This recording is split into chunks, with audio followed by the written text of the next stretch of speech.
How is it possible that these kids in 45 out of 50 states where it's like this, sole custody states as opposed to presumed joint custody, that they just get to have one fit parent and one unfit visitor? Really?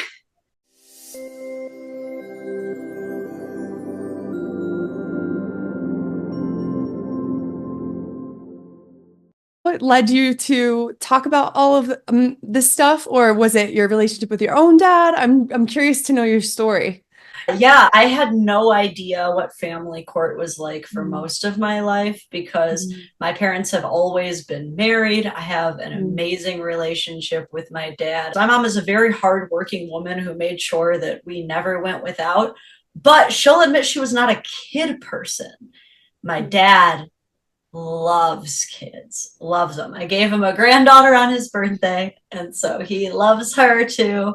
I'm so glad that you have that bond with them. Yeah, I also went to private school, so you don't see a lot of separated families in those kinds of schools. I didn't see it until I met my who Okay. happened to be a single dad. Okay, I really want to get to that, but I just Yeah. want to know more of the basics. Where were you born and raised? Detroit. We grew up definitely on the poverty end of things, but in a lot of ways that I'm really glad that we did because I was able to see that you can be very loved by your parents even if you Mm. don't have a lot of money. Yeah. Okay. So are you still in Michigan now? Okay. Yeah, not quite in the Detroit area anymore. But here's the funny thing. I met my husband on the other side of the state because that is where he moved as soon as he found out that he was going to be a dad, gave up everything to go over there. That's where I met him. But our parents actually only live a mile away from each other in the Detroit area. So it makes family reunions and things super easy. Yeah. We grew up adjacent to each other. Without knowing each Yeah. other? Wow. That's really cool. So what happened? Yeah, I'll try to keep it brief because Lord knows I'm so curious about your story. And it's so interesting too how we can have so much in common to where we both understand parental alienation to some degree. But I think that Yeah. anyone watching will agree that all of our situations are all unique snowflakes.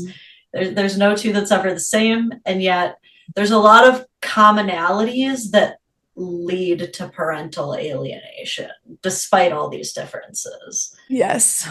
I'm eager to hear So, what your thoughts on all of that because I think most of the commonalities come from the pathology. Studies suggest, I should say, that 95% of people who severely alienate their child have a personality disorder. And I think it's usually narcissistic personality disorder or borderline personality disorder. And I've talked to some people who know more about this than me from the professional side, and that's yeah. what they've all told me too. That's where the common themes come from usually. Yeah, my observation is that it's predominantly from a place of control. A lot of people like to throw around, oh, they just want your money. But the reality of the situation is that the average child support order is like 300 a month. No one's going to Greece on $300 a month. That's usually not people's main motivation. It can be because I've heard of crazy child support orders and they just keep it coming. There are a lot of states that don't have a limit to how long it can be between modifications. So just anytime he gets a raise, they're hitting him with the increase.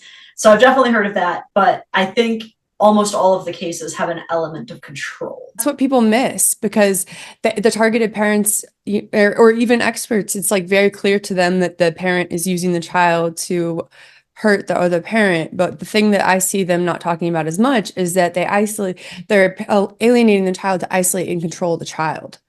I started this support group. We have about over 40 members now, and it takes a while to vet them because we want to make sure that we vet them Oh, I'm pretty glad you hard. do though. Yeah.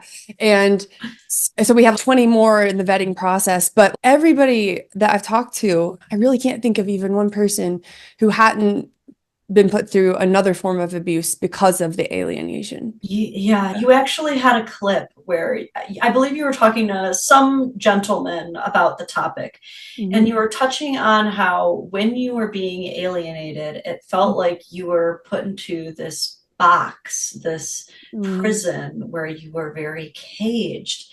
I swear I probably watched that video like 70 times. I showed it to my husband. I showed it to so many friends that I've tried to describe the situation. And I was like, this is someone who went through it. And what she's saying is like exactly what my stepson is describing. I haven't shown him your channel, but I can imagine he would feel quite seen. So I guess I can give you a bit of my story, and I'll try to keep it brief. When I first met my husband, it was a friend of mine who introduced us and tried to get us together. She was an excellent wingman, and I was thrown off by the fact that he was a dad, but she spoke so highly of him and his son that I was like, okay, I'll give this a chance. And as I was getting to know him, I learned that he moved 250 miles away from his friends, his family, his dream job, all of his resources, anyone who could help him parent or anything, to move as close to his son as possible as soon as he found out that he was going to be a dad. They were never married. And I'm sure you've learned with talking to people that the unmarried father has a lot less rights. I'm so glad that people are starting to become aware of this, because again, I had no idea.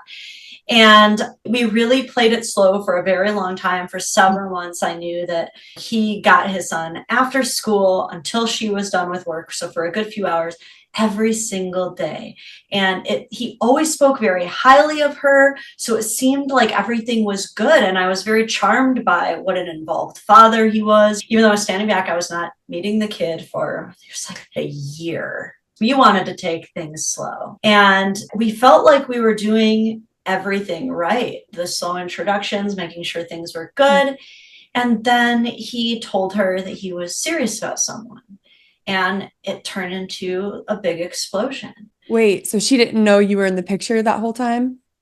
He said that he was dating someone, and I'm not sure that she took it seriously. Okay, so it was the flirting that he was serious about another woman. It was the trigger for her. Yeah, he had not seriously dated someone since their breakup. Okay. So I think this was all very new. And they get into it, and she ends up telling him, I don't want her around our son until I meet her, and I don't want to meet her. At the time, I'm thinking to myself, okay, understandable. I would probably be weirded out in her shoes as well. I want to make sure that I'm doing this right. So at the time, I'm living closer to my parents than I am to him. And so we were doing a long distance thing for a while. And I didn't want to disrupt their time. And so literally I would be taking the megabus out to go see him. But for all the after school time, I would just be wandering around the city on my own, finding my own plans, staying out of the way. I call it the time that I was hidden under a blanket. And this went on for like months. And every time I was in town, I was like, hey, can you let her know I'm in town? Can you let her know I want to get coffee? Let me take her out for drinks, like anything. And there's always an excuse or just an outright rejection. And so finally I was like, you know what? I'm going to write her a letter. And so I wrote a letter and I said, look, this has got to be weird for you. No little girl grows up dreaming of sharing their kid with some other lady. Yeah. I was like, no one ever grows up dreaming of being a stepmom either. Yeah. So hopefully we can meet in the middle. And I said, look, I am not trying to replace you. If your son is around me, he will know that you are the most important, most beautiful, most to be respected woman in his life, as all mothers ideally should be to their sons. I'm trying to just be on your team. And I gave it to my now husband. And I was like, could you give this to her? And he was like, okay, I'll sure try. And he delivered it, never heard back. Then a new boyfriend appears. He's all over the social media. She's got this new boyfriend, and they're going out and doing things with the son. Oh my God. There has been no attempt to introduce this man to my husband. No. Nothing. And we're kind of thinking like, well, how do we handle this? And he's like, I think you should just start coming around, because clearly it's about that time. But not only that, I was like, okay, we'll start coming around a bit more. And then, because occasionally he's always, like I said, he moved close. So he would come and walk his son to school sometimes. So he comes and does this, and the boyfriend's car is parked there on a school night. He's staying the night, and this is a room that she shares with the child. Whoa. How long had they been dating? This had been maybe 3-4 months. max. That's so frustrating. That's the type of hypocrisy that you will see. You're not allowed to meet him for over a year and you have to hide out, but she introduces the boyfriend right away without asking you guys at all. Yeah, and so this was the first time that I started to get frustrated Mhm. and recognize the hypocrisy. And so it's around this time that I remember saying to my husband, I can't believe that this is happening when you're both supposed to be sharing custody. And all of a sudden he goes, technically, I don't have custody. And that's when I was like, wait, what do you mean you don't have custody? You see this kid every single day. And that's when he explained to me, Michigan is a state that supports natural guardianship, meaning if you are a mother who's unmarried to the father, she retains sole physical and legal custody just automatically off the bat. And I was like, you can't have joint. And he said, not unless she agrees to it. And she won't agree to it. And so if I were to take it to trial, I would have to prove that she's unfit to get custody. Really? Oh my God. Yes. There's no way to petition for the judge to recognize joint. At that point, they're like, nope, it's just too complicated. Only one of you gets to be the parent, but the other one can have visitors' rights. That's an archaic law. Yeah, and the tender years doctrine was only retired 40 years ago. You've got to imagine there's probably still a lot of judges practicing that, or at least floating off the ideas of it. So at this point, because the new boyfriend is involved, this is when my husband gets the email that says, oh, we think that it would be best if actually he only spends 1 day a week with you. So that's what we're going to do now. How old was the child? 7 or 8. So this is years and years and years of seeing his dad every single day. They're very close. They have a lot in common. Still rings true to this day. This is when I was like, can she do this? And we're like, I don't know. We're lost. No one teaches you what to do in these situations in high school. There's no family court 101 that you can take as a extracurricular. So we didn't even know where to start as far as like, how can we do this? And so I started to really see the grimy things that they get away with and the things that can happen. And so he had to end up going and fighting for time, which eventually he got, and seeing how it started there with just, we've decided that 1 day a week is actually good enough. And then it kind of kept getting worse and worse and worse. And the more he would say, hey, like, what can we do to get along? It's never about the money. I can help with money. Like, I'm not trying to reduce child support. It's just about time. What can we do? The time just kept getting cut and cut and cut. I guess I just suffered with this silently for years, because you can't, it's not really something you can bring up at the ladies' brunch table for a cheery Sunday morning conversation. No one wants to hear about this stuff. I've learned it's a conversation killer usually, yeah. Or people recognize it and you can end up having good conversations, but it definitely is gonna ruin the mood if you're trying to have some type of fun. Yes. I'm wondering, when did you finally get to meet your stepson for the first time? It was probably about a year into us dating. And yeah, we did not start having me spending the night or anything like that. Very gradual introductions. It was funny, we were actually just talking about this the other day.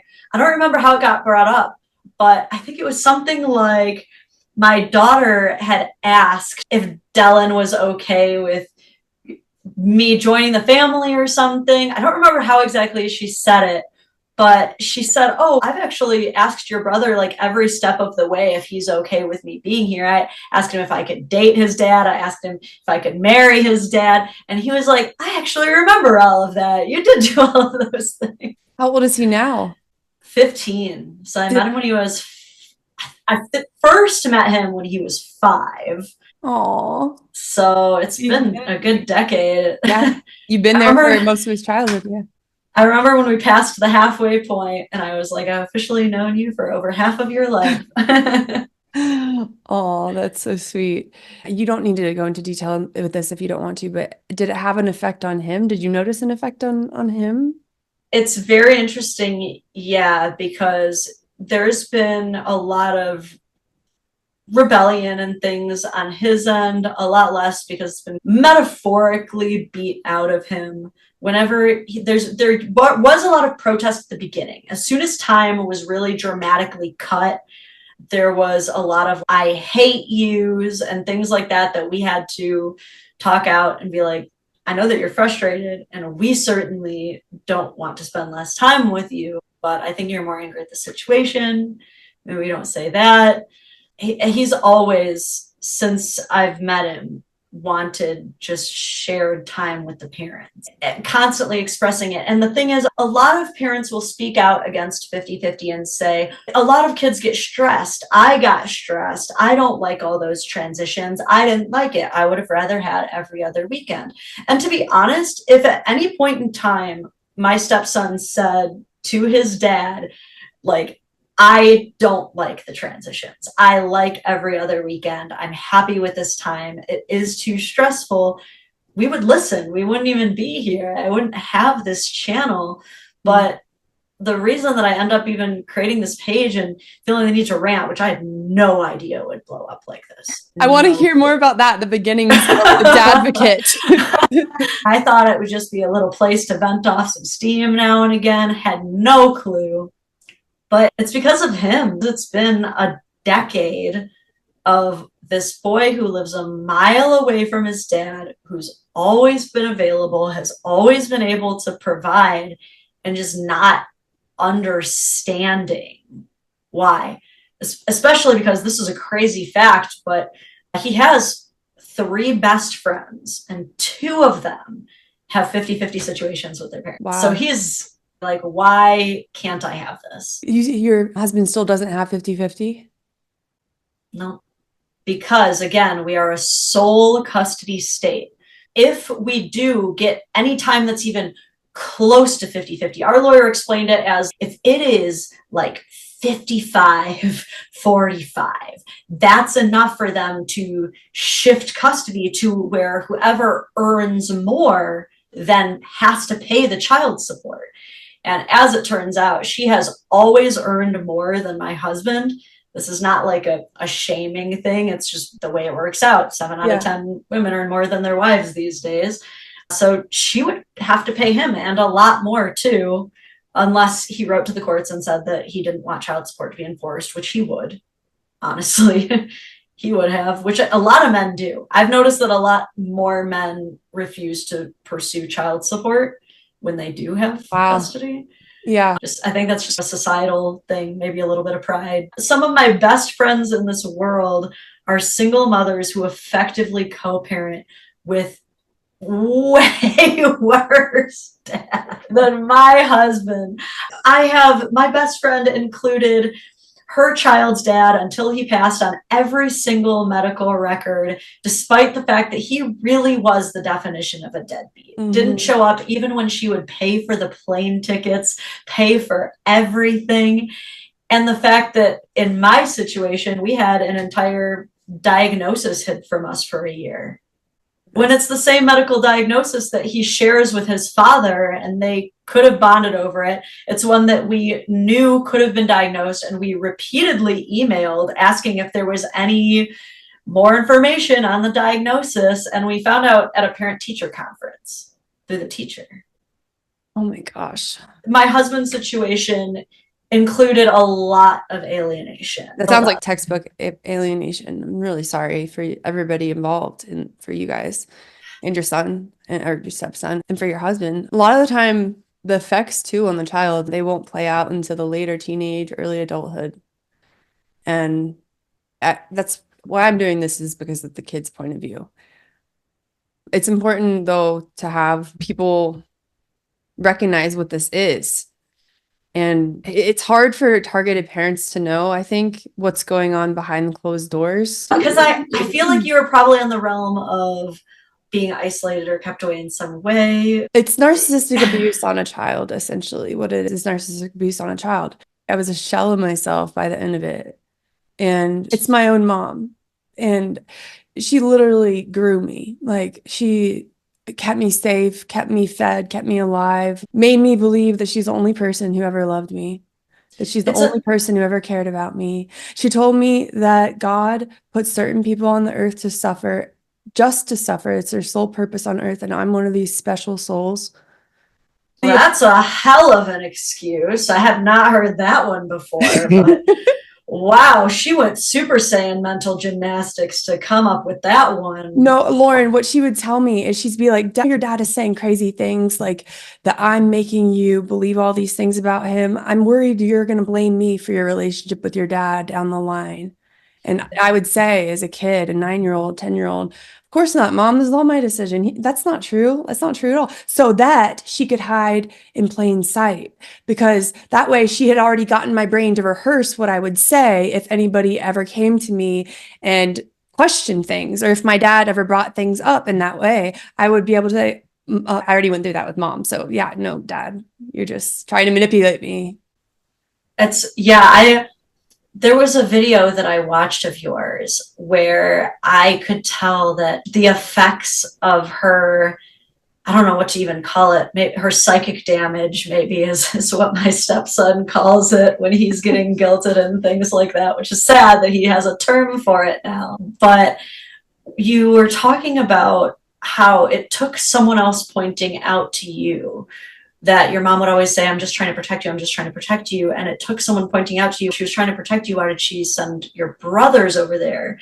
And you hadn't even thought about that. That I was like, how could she have not thought about that? And yet that's exactly how deep they get you in their web, where you can't even. It was always difficult for me. The whole 20 years, it was always difficult for me to understand why my brothers would go there with my dad, why my brothers were so close with my dad, while they went away on trips all the time together, hunting trips, fishing trips, basketball trips, baseball trips. He was seeing them for practices all week long. He was having them every other weekend and every Wednesday night. And that too, because that was his custody time, but he was also seeing them almost every day for other things. Meanwhile, Madison hates Dad. Madison won't go with Dad. And I would get flack from my brothers all the time. They would just think that I'm a bitch to Mom and I'm a bitch to Dad. And I'm just like the problem child. I would ask my brothers on occasion, if they would get mad at me, for example, for not going with my dad. Maddie, why aren't you going? It's Christmas. You're going to hurt your dad's feelings. You're going to hurt everyone's feelings. Why are you going with Dad? Why would you go with Dad? And I did ask my mom too. More than one time. I asked her often, Mom, why did the boys go with Dad if he's such a bad guy? Why are they going with him? Like, how do they think that he loves them? And she would always, now I know, looking back, that she would always try to stroke my ego. She would say, the boys aren't as perceptive as you. The boys can't think critically like you can. The boys can't see through your dad's manipulation. They're his dad and they idolize him. They put him on a pedestal, whereas you're so perceptive. Interesting. Behind closed doors. That was behind closed doors. And it was also so weird, Lauren. This is something I haven't really shared or thought to share until right now, but there were also some positive reinforcements, because every Wednesday night, for example, I would never go for hardly ever. I never spent the night at my dad's house. The whole 20 years, I never once spent the night. I would occasionally go, it was very rocky. I'll just put it that way. But Wednesday nights, the boys would go with Dad, and then she would take me to Blockbuster. And it was as a little kid, I was psyched to get to pick out a movie. And then not only that, but we would get to get Chinese takeout. It was special. We would get to get a special dinner. We'd go back home and watch a girls' movie, which when the boys were there, it wouldn't be a rom-com. And then we would do our pedicures in the special feet machine. It was a special Mommy and Maddie night every Wednesday night. And while I should have been with my dad. That's so tricky too, because it seems like such a special thing, and yet it's being used as a cover-up for a very long con, essentially. And I'm always so interested to hear, what are the excuses these parents give? And It's also a tough situation. I'm curious to know, do you know if there was ever any legal ramifications or seeking of legal ramifications for you not going? Did your dad ever try to file contempt of court, or he just accepted it and hoped for the best? He was told by his lawyer that he had no chance in family court and that he would lose tons of money. And I don't know if you saw the one video I posted about silver bullets tactic. I'm very familiar with the silver bullet technique. So yeah, my mom did that on my dad. She set up a false situation of domestic violence. She got a restraining order against him. She got a charge against him. And she leveraged that all for an exorbitant amount of child support, a huge settlement, and majority custody. At that point, his entire character, I think, was completely blackened. I don't think he stood a chance. And she convinced me it was my own decision. So to everybody involved, they really were letting me take the reins of my life at 9 years old and allowing me to just not see my dad. I was forced to go to therapy, though. That's good, though. I mean, at least you did that. I will say every child who goes through a blended family situation, honestly, probably just every child in general should just have access to therapy if they want it, if they need it.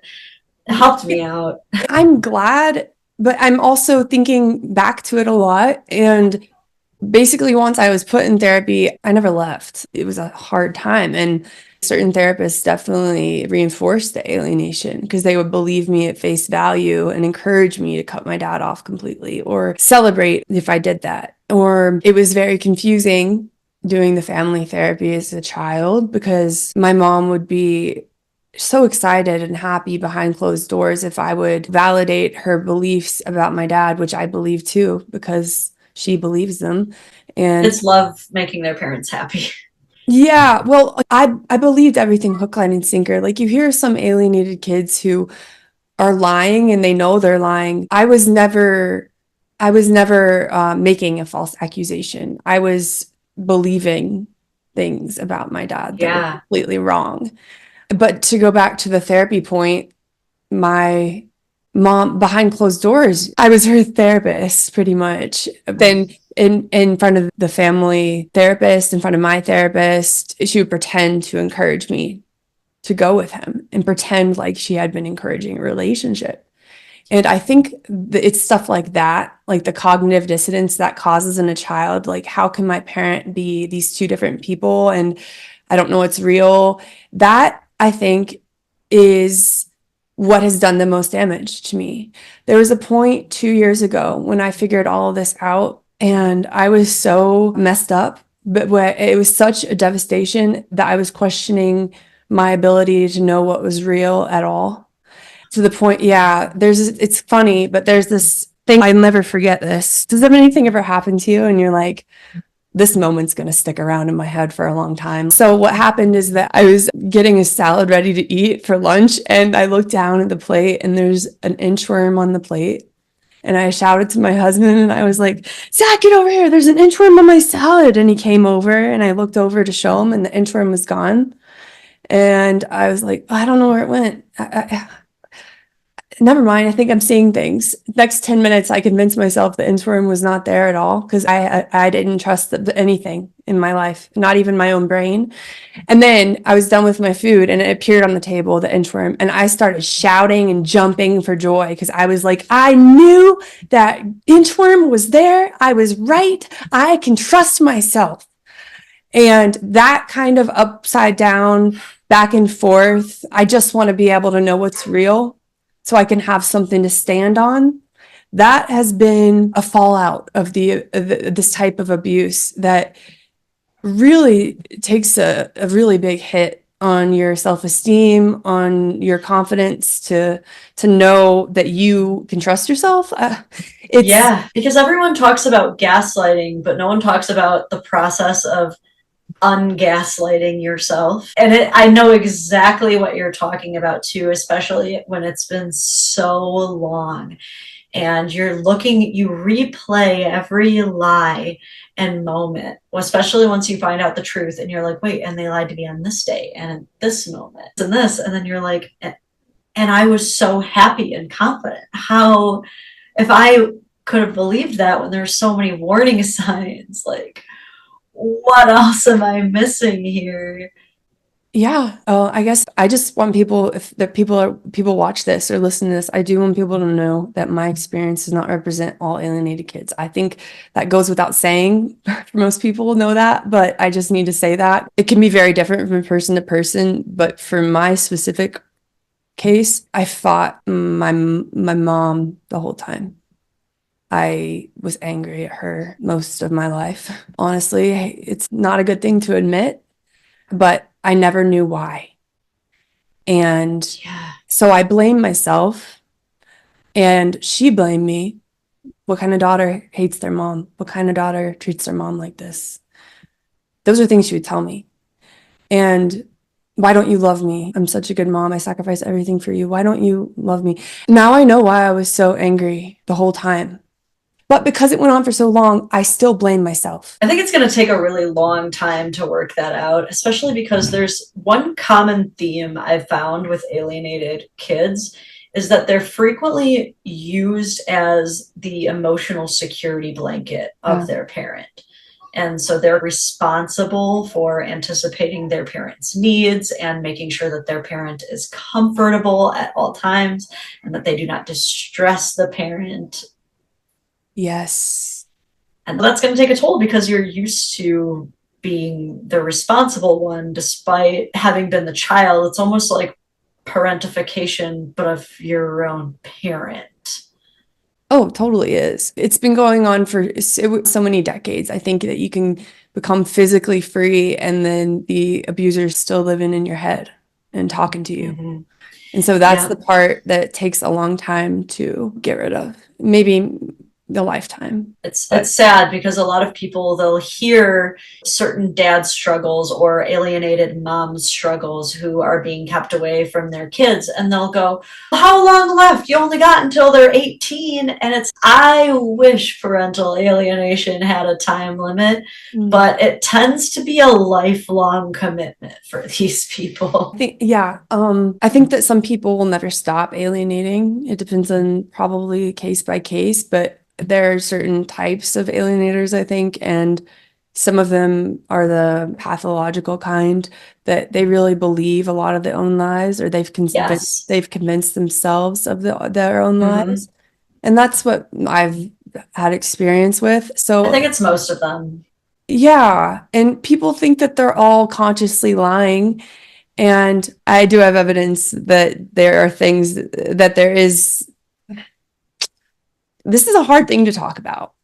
I know. It's definitely an eggshell stance. Yeah. I can't tell you how many times I've heard from my audience, as I'm sure you have from yours. Thank you for speaking on this because I literally have a gag order. I cannot. So not only is it difficult to articulate, but there's a lot of people who legally are not allowed to talk about their situations, even if they had the words for it. I know. So I realized that pretty early on too, because the parents, a lot of them have ongoing litigation, and I don't really have much to lose at this point. Yeah. I'm in a unique situation where because I went through it as a kid, I don't really have much stake in the game. In a unique situation where I'm the stepmom, so I really should play no bearing in litigation either. I have no criminal record, and I think it's a pretty unique situation to try to bring up in court. Like, his wife makes videos about equal shared parenting. So I'm in a unique situation as well where I'm able to speak on it. Yeah, I don't know. It's definitely not something that I think enough people are aware of. I hear there's so many causes. Everything it's National Cake Pop Day. It's National Bring Your Dog to Work Day. I'm like, we need awareness for this thing, awareness for that thing. But I think parental alienation is one of the most, it's an epidemic. It's prolific. Now we've gone to the University of Utah. We did San Francisco, like Ghirardelli Square. Yeah. We did a University of Berkeley. We're going to CSU in Fort Collins in April. And so far, we just talked to these people on the street, random people or people on the university, students. And I have yet to find one person who has known the term parental alienation. But upon explaining it to them, either people have gone through it themselves, are going through it themselves, have a family or friend who's going through it currently, or at the very least, they're able to recognize it in society and Yeah. understand that it happens. So why don't people have a term for it? And that's just what I'm trying to do, because I do believe that you need to know the term. For example, I learned the term parental alienation and it just clicked, like it resonated with me. Mm-hmm. It was the same Same. thing for everybody else I've spoken to who went through it as a kid. They learned the term aha moment. And I could accept that, but it took 6 months of therapy from that point for me to accept it was abuse. Because a lot of people in our support group are in their 40s, 50s, 60s. They've lost 28 years, 45 years. Oh, they've lost 50 years and their parents already died and they couldn't reconnect. Mm-hmm. And let me tell you, like reconnecting with your targeted parent and rebuilding the bond with them and honestly apologizing to them and having them for their forgiveness, even though it wasn't your fault, it's a crucial part of being able to heal. Crucial part. It's so sad. I've also had parents reach out to me whose kids have committed suicide. With kids, a lot of the suicidality, self-harm, addiction, alcoholism, eating disorders, body image issues. If you think about it, it's all self-destructive.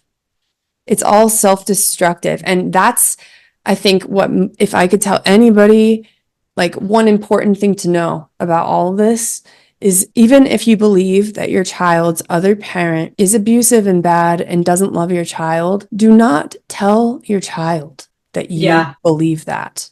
Because when you do, when you tell them that, your child, and I promise you this happens, internalizes that hatred and that shame and that guilt as part of themselves. And so they reject themselves. And the way that this looks can be very subconscious for the child, and they don't even know that they're doing it. But they can also sometimes have, I always had thought, and this is a conscious thought I always had, is if my own dad doesn't love me, what good am I? What if my own dad doesn't love me? How can I be worth anything in this world? My own parent who created me doesn't give a crap about me. And that's the way it goes. So if you care about your child and you want them to be happy and succeed in life, you will not tell them that. Even if you believe that's true, you can just let your child grow up and figure out who their other parent is while doing the best you can. And if they're actually abusive and actually dangerous, obviously you're going to protect your child, but you're not going to enforce the idea that they're unloved or that they're unwanted. And as a mother myself, I understand that wholeheartedly, especially with my experience. But I think some people are just blinded by rage and jealousy and fear and all of their emotions that they can't look in the mirror and say, wow, my insecurity and my rage is really changing my child. Instead, they'll send their child to therapy or to the doctor and get them put on medications that will sedate them. And instead, they'll take their kid, start thinking their kid has issues, their kid has depression, their kid has anxiety, their kid has all these problems with them. Oh, and they're just getting worse. Oh, now they have physical health issues because all this anxiety and this CPTSD has been going on for too long. So it's affecting their physical health. And oh my gosh, it's affecting their social life. It's affecting everything. You've created a huge tornado that never needed to exist at all. These alienating parents, they can't see the forest for the trees. And they truly do get wrapped up in their own delusions and their own denial. And they'll tell themselves things like, I am just protecting my child. I'm just doing what any mother would do. It's almost the same playbook every time. And they truly convince themselves, I'm doing a good enough job providing for my kid. My kid does not need both parents. I can fulfill both roles perfectly fine. And unfortunately, if you do have a child who actually does have a fit, loving parent, and any piece of that truth is out there for them to find out, you gotta expect some consequences, because keeping a child away from a loving, capable parent for purely controlling reasons. We both get a lot of feedback from people who have been in similar situations. And I can't tell you, it's such a self-fulfilling prophecy so oftentimes, because in a lot of these situations, the alienated parent will be like, oh no, they're dating someone new. I don't want to be replaced. I don't want them to like this person more. I don't want them to have more fun with their dad. So I'm going to restrict their time. And what they end up doing is, for a lot of kids, if they don't successfully convince the kids to hate the parent, then they're commodifying the parent in this brand new way, where the time with that parent becomes this thing that they want so badly, and they do build up that resentment. But the resentment's going to happen either lane. If you hate somebody, of course you're living with resentment. Hating somebody is never healthy. But if you've had a parent ever commodified and then dangled away from you like a carrot over the string, then you're also going to live with resentment. No wins. It's a really good point. I haven't considered that perspective. And you're right. It is a self-fulfilling prophecy. It really is. Yeah, because the truth of the matter is that I know for a fact that if a judge walked up to our doorstep today and said, oh, the mayor has declared you get 50-50 starting now, my husband would still never prevent his son from seeing his mom when he wanted to, would never in any way restrict their access to each other. Even if they were like, actually, here's sole custody, you get to decide whatever you want, he would still choose 50-50 anytime. I know for a fact that my husband would never, even after everything that he's been through, would never return the favor, so to say.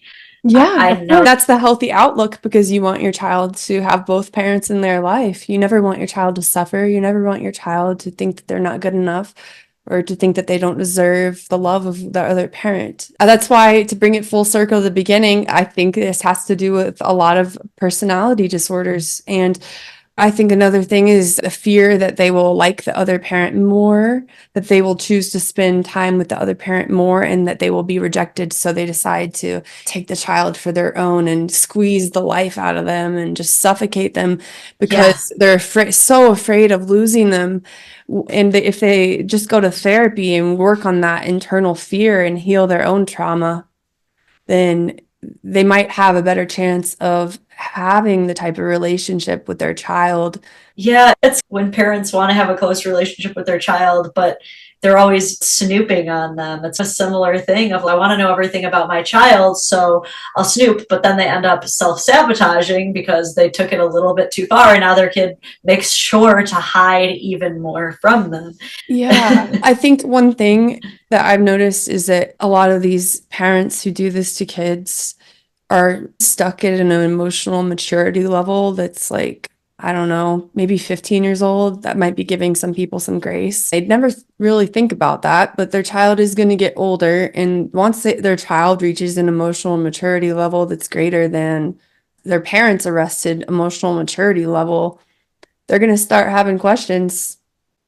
They're going to start having questions once they have kids of their own. And if they haven't been too damaged to the point where they have developed a personality disorder themselves, because that can happen too, it can go in a really dark way, then they're going to struggle to understand if this is what a mother's love, this is what I've been dealing with, honestly.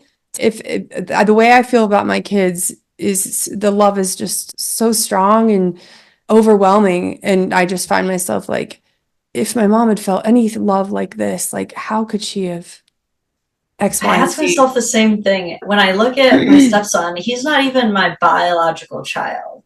And when I look at him, I have such a love for him that I'm like, how could someone let their hatred of someone else ever be stronger than their love for you?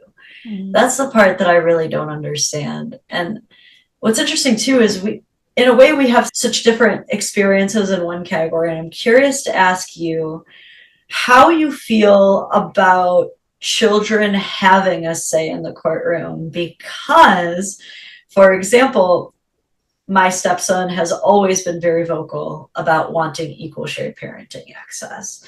So that's something that he's very strict on. However, there are kids like you who have been properly alienated and well trained by the mom to be very vocal and averse to the father. And so, had you gone before a judge, it's very likely that you would have been well coached. And one of those situations where the parent is able to successfully use the child once again as a good weapon. And then, so people are really torn on, should children have a say? Is it better or worse for them to speak on it?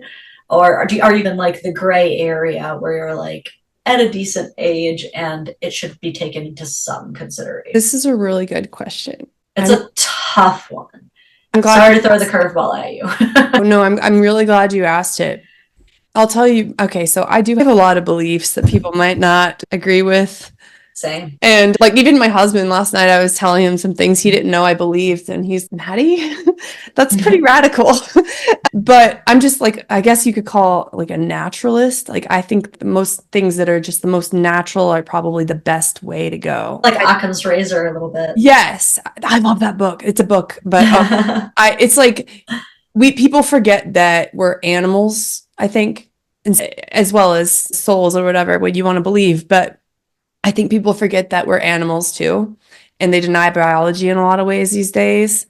My point of view on if children should have a say in a court of law is that it's not fair to put the child in that position, really, to begin with, especially not if they're testifying in a way that's public record, because there are a lot of kids who are going to be manipulated to say one thing or another. So there's that aspect. And then they might later on down the road, they really might hate themselves for saying bad things about their parent in front of a court of law on public record.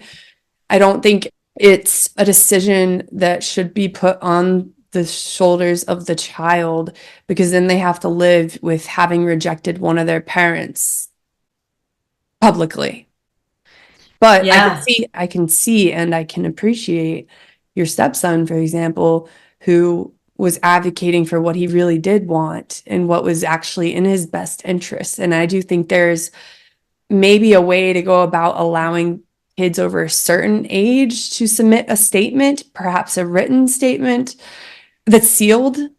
What I would like is if at an appropriate age, I would say like 12, 13 is a good starting point, but there have been situations where counselors properly vetted the child and were like, I think that you are mature enough to have some say. I have heard of these cases, but what would be great is if they just provided the child with a basic checklist and was like, does this parent take care of you, feed you? Does this parent have a room for you? Just very basic questions that do not disparage either person, just true or false statements that are basic necessities and can help us to agree, okay, sounds like they're both fit. That's honestly ideally how I wish the courts were handled. Is I think that's the part that blew my mind. Was there was a time when my husband once went in to see if he could ask the courts for joint custody. And I remember he had prepared this like big packet that was basically like, we live super close to each other. We have the same size bedroom in both homes. We can both provide equal food. We both have all of his friends' parents' phone numbers. We all have access to everything. We're the same distance from the school. And he was basically like, we're both great parents. And the judges were like, we don't really care that you're a great parent. You didn't say anything about her being a raging alcoholic who beats her kids. So why do you deserve equal access to your child? And I'm like, what? How is it possible that these kids in 45 out of 50 states where it's like this, sole custody states as opposed to presumed joint custody, that they just get to have one fit parent and one unfit visitor? Really? Yeah, I'm curious to ask you, why do you think that is? And why do you think that shared parenting is controversial at all? Because that's what I'm hung up on. It's really gotten demonized by DV groups who really focus on like worst case scenario. And they're all like, well, you can't just give equal access to a parent who is negligent or abusive. And the thing that I always say is in the 5 states where there is presumed joint custody legislation, all of that legislation comes with rebuttal propositions. Meaning, if you can prove abuse, if you can prove a neglect, you have the ability to bring that up in court. It's not like it's always immediately 50-50 no matter what. Of course, there's protections for those situations. And so it bothers me that they really try to pretend like there are no protections with equal shared parenting legislation, because of course we take child safety into consideration. Absolutely we do. It's just that we can't argue with the 42 comprehensive studies that Dr. Linda Nielsen submitted to the Department of Education that proved across multiple class studies, economic studies, racial studies, that children perform better when they have equal access to their parents. We have the data, we know this, we have the fatherlessness statistics. And the fact that kids end up way worse in fatherless homes more often than there are proven DV cases, truly in families, should be enough to weigh what is really the greater risk here. Is it really about the children at all? Is it really? I think it's more about profit. It's more about profit, and it's about the people who have an agenda. I was going to say, I was like, I was going to look up the rate of, I know it's a multi-billion-dollar industry. Last I heard, I think it was like a $50 or $60,000 billion industry. That's what drives the sole custody legislation so much, is because it makes the family court situation way easier. It makes everyone's job easier. And here's how: because one of the big issues that everyone wants to talk about is we have all this uncollected child support. And so they start trying to do all these crazy things to get child support. Maybe if we take away the dad's driver's license, he'll be able to pay his child support. Maybe if we put him in jail, he'll be able to pay his child support, and all this crazy stuff. And so what they're afraid of is that every time a dad asks for more time with his child, oh, he must be trying to get out of paying child support, because we know now that the whole formula is based off of overnights. Yeah. Which is why we'll also see a lot of custodial parents making sure to pick up at 8 p.m. before ever allowing an overnight. The child could be with the dad from 8 a.m., 8 p.m., 7 days a week, and would be receiving full child support because there's 0 overnights. So what they defer to is, let's just do every other weekend, because then we don't have to worry about the dads who do only want this time but don't actually show up for it. We don't have to chase down those dads because it's only 4 days a week. And now we have the maximum child support and the least amount of time to worry about. All of the big problems are solved, just at the expense of 30% of the population of children. I don't know why family court hasn't been a topic in presidential elections. We have a presidential election coming up. I have a really sad answer to that, and it's a tale as old as time, but it's because men are viewed as disposable. The fact that men retain 20% of custodial parenting in a split is, no one really cares about that, because they're viewing it through the same delusional lens of, these mothers are providing for the kids, aren't dying, so it must be fun. Do you think this is all tied into an overcorrection by a lot of feminist groups trying to overcorrect what was known as patriarchy? Just trying to overcorrect everything? What's interesting is that patriarchy is also the problem. It's like everyone's working together to help curate this problem in a way, because the patriarchy was also like the man works and the mom stays home. So that kind of fueled that. But now a lot of feminists view it as woman empowerment to be the custodial parent and to protect the child. And there's not too many feminists fighting for men's involvement in anything, really. It's sad because there's very few groups that are fighting for fathers' rights. And what's really weird about it too is, have you noticed that it's viewed as a conservative issue?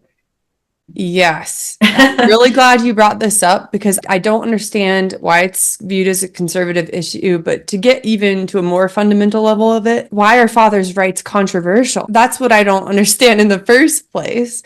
You can't say human rights exist and then exclude one specific aspect of that. Yeah, I've been very surprised to find out how negatively people do view any kind of like fathers' rights movement.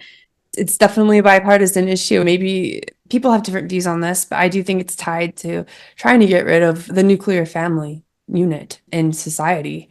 I know when I first heard people making that argument years ago, I was like, okay, calm down, guys. Calm down. Sounds a little bit like a conspiracy theory here. But now with all these other things happening, it's coming up in multiple different areas in society. It's hard to deny anymore. Yeah, and there's so much infighting, and that's the way that it's designed, is it's designed to pit parents against each other at its core, because how could it not be? If it's sole custody and you can't gain co-parentship just by effectively proving you're both fit, it's forcing two co-parents to come in and sling mud at each other for as long as it takes. And we know that children are like the ultimate weapon. To deny that government powers are not aware of what truly drives human motivation by this point. Again, I hate to get super conspiratorial, but it's also, come on, we know that they know this. Like, I once thought about making a TikTok video of how family court started.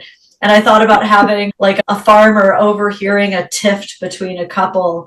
And he says to her, "I'll pay you 5 goats if you just let me see my boy." And the guy starts writing it down. "Oh, that's a good idea. 5 goats to see the boy." I've just got to imagine it was probably a brilliant concept the first time someone realized, hey, people will pay to see their kids, actually. Yeah, please make that video. I really should. I've had a writer's block lately. I've got to get on this. It's actually funny because my husband was making TikToks on things that he was interested in. And he was getting like 250 views per video. And I thought that was incredible. I was like, dude, my husband is TikTok famous. That's crazy. And I never imagined getting views like that. And so I thought of this name, the Dadvocate. And I was like, this will just be my anonymous handle where I'll be able to vent about stuff. And I came and I sat down in this very office and I sat in this chair. And I just started ranting for as long as the TikTok limit was at the time, which was like 3 minutes. And I was just like, these are all the things that are messed up about family court. I remember I called it something like, "This is birth control for men." And I went off and I didn't know how to like edit or properly change the captions to actually not have a million typos, but I posted it. And then I remember later like texting my husband and being like, "Hey, is it normal to get 10,000 views in your first hour on here?" He was like, "What?" And it like blew up. It's 500,000 now, that one. And people just had so many questions, and I had never, ever been in a space, like I had joined groups on Facebook to talk about this kind of stuff, and I knew that there were places to talk about it, but now here there were all these people asking me questions, and there was no shortage of topics. People would be like, "Wait, what do you mean that you can continue paying child support on a child that you already proved isn't yours biologically? And wait, what do you mean that multiple people can have child support orders on the same child?" There's so many things where I just, again, I did not expect it to blow up. And yet I'm really glad now because there's so much to say about it and so much work and reform that needs to be done. And I'm really convinced that when people know, they'll vote accordingly, especially because one big thing about this is that you have alienated mothers reaching out to you all the time, children who were alienated from their mothers. It's increasingly no longer a father's issue, especially as the courts move into just a capitalist money mindset. It's more and more just becoming about who has the most money at the end of the day. Who can we get the most money out of? And that's more and more affecting us women. And if we don't start looking out, the cheetahs will eat our face. I've never heard that quote before. Yeah, it's a saying about when people stay out of business because, oh, that doesn't affect me right now. That doesn't affect me right now. The cheetahs aren't eating my face. So I'm not worried about the cheetahs. But if you don't handle the cheetahs, your face will be next. Oh, okay. I see what you're saying. Oh, how long ago was it that you blew up on TikTok? I made my first video in August of 2020. Actually, yeah, it's going to be my 3rd year this year. And it's completely changed my life. And this is just what I do full time now. But it was weird too, because I was working a 40-hour job while doing this at the start. And then as I was blowing up more and more, I would start to get recognized at work. I always think that I'm going to respond in this very cool way. And I think that I've progressively gotten a little cooler, but I always turn completely red. And I'm generally very grateful. I even tell people, like, if you do see me, I'm generally very polite. I would love to say hi to you. I've even given hugs and taken pictures with people before. But it definitely got to a point where I knew that I wouldn't be able to keep working my job with how big things were getting. I don't recommend this to everybody. I think that what you're doing is amazing, and I really hope that you don't stop, but there's so many layers to it because, first of all, there's the bullying. People are so mean and savage online. They will say the meanest possible things that they can think of you. I would say that this case was very unique, what happened to me, but yeah, this woman did dox me. And it really changed the way I view things. Like, we got a second dog. I got the most expensive security system that was available for our home. So if anybody is going to do this, you can't take it lightly. You have to have a lawyer on retainer. You have to be very mindful because people get really crazy about this stuff, unfortunately. It's interesting because people often wonder how long it's going to take to really spread equal shared parenting legislation properly. And I definitely think that it's a long uphill battle, but I'm also really optimistic about it because I do think that it's just an awareness issue. Thank you so much for talking and everything. And I appreciate your platform and all the work that you do so much. And maybe we can have another discussion in the future. Yes, we definitely need to collaborate again. Yeah.